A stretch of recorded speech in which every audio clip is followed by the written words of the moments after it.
കേരളത്തിൽ ATM കൊള്ള ചെയ്ത് രക്ഷപ്പെടവേ തമിഴ്നാട് പോലീസിന്റെ വെടിയേറ്റ് മരിച്ച ഒരാൾ ഉൾപ്പെടെയുള്ള കൊടും ക്രിമിനലുകൾ എത്തിയ ഹരിയാനയിലെ നൂഹ് ജില്ലയെക്കുറിച്ച് കേട്ടിട്ടുണ്ടോ?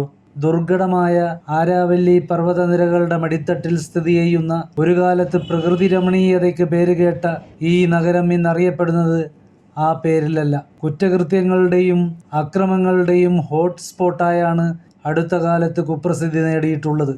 സൈബർ കുറ്റകൃത്യങ്ങൾക്കും അനധികൃത ഖനനങ്ങൾക്കും വർഗീയലളയ്ക്കും കന്നുകാലിക്കടത്തിനും പേരുകേട്ട നഗരം.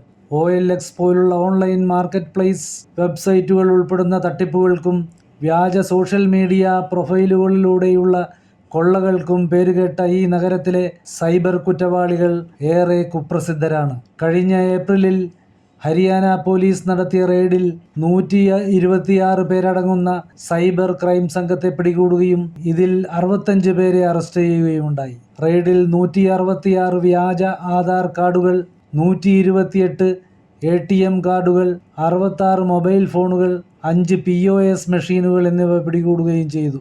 കഴിഞ്ഞ വർഷം ജൂലൈ 31-ന് VHP സംഘടിപ്പിച്ച റാലി കടന്നുപോയതിനെ തുടർന്ന് വലിയ കലാപം അരങ്ങേറിയ പ്രദേശമാണ് നൂഹ്.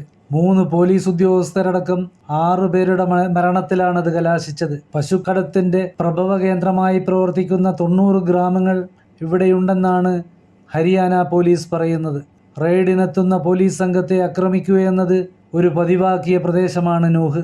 അതുതന്നെയാണ് തമിഴ്നാട് പോലീസ് നൂഹ് സ്വദേശികളായ ATM കൊള്ളക്കാരെ തടഞ്ഞപ്പോഴും ഉണ്ടായത്. അക്രമികളിൽ ഒരാൾ വെടിയേറ്റ് കൊല്ലപ്പെടുകയും പോലീസുകാരുൾപ്പെടെയുള്ളവർക്ക് പരിക്കേൽക്കുകയും ചെയ്തിരുന്നു. കേരളത്തിലെ ATM കൊള്ള സംബന്ധിച്ച അന്വേഷണം തമിഴ്നാട് കേരള പോലീസ് സംഘം നൂഹിലേക്ക് വ്യാപിപ്പിക്കുകയാണ്.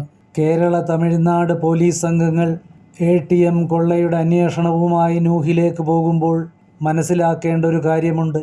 നൂഹിലെ അനധികൃത ഖനനം നടത്തുന്നത് തടയാനെത്തിയ DSP സുരേന്ദർ സിംഗിനെ 2022 ജൂലൈ 19-ന് അക്രമി സംഘം ട്രക്ക് കയറ്റി കൊല്ലുകയായിരുന്നു. ട്രക്ക് നിർത്താൻ കൈകാണിച്ച സുരേന്ദർ സിംഗിനെ ഖനന മാഫിയയാണ് കൊലപ്പെടുത്തിയത്. ആരാവല്ലി പർവ്വതനിരകളിൽ നടക്കുന്ന അനധികൃത ഖനനത്തെ തുടർന്ന് ഖനനം ചെയ്ത കല്ലുകൾ കയറ്റി വരികയായിരുന്ന ട്രക്ക് DSPയെ ഇടിച്ചു തെറിപ്പിച്ചു. DSP സംഭവസ്ഥലത്ത് തന്നെ മരിച്ചു. എന്തിനും മടിക്കാതെ വലിയ ഒട്ടേറെ ക്രിമിനൽ സംഘങ്ങളാണ് ഈ പ്രദേശത്തുള്ളത്. അന്വേഷണവുമായി ഇവിടെ എത്തുന്ന കേരള തമിഴ് പോലീസ് സംഘങ്ങളും ഇത്തരം സംഘങ്ങളിൽ നിന്നുള്ള ആക്രമണങ്ങളും ഏത് സമയവും പ്രതീക്ഷിക്കണം.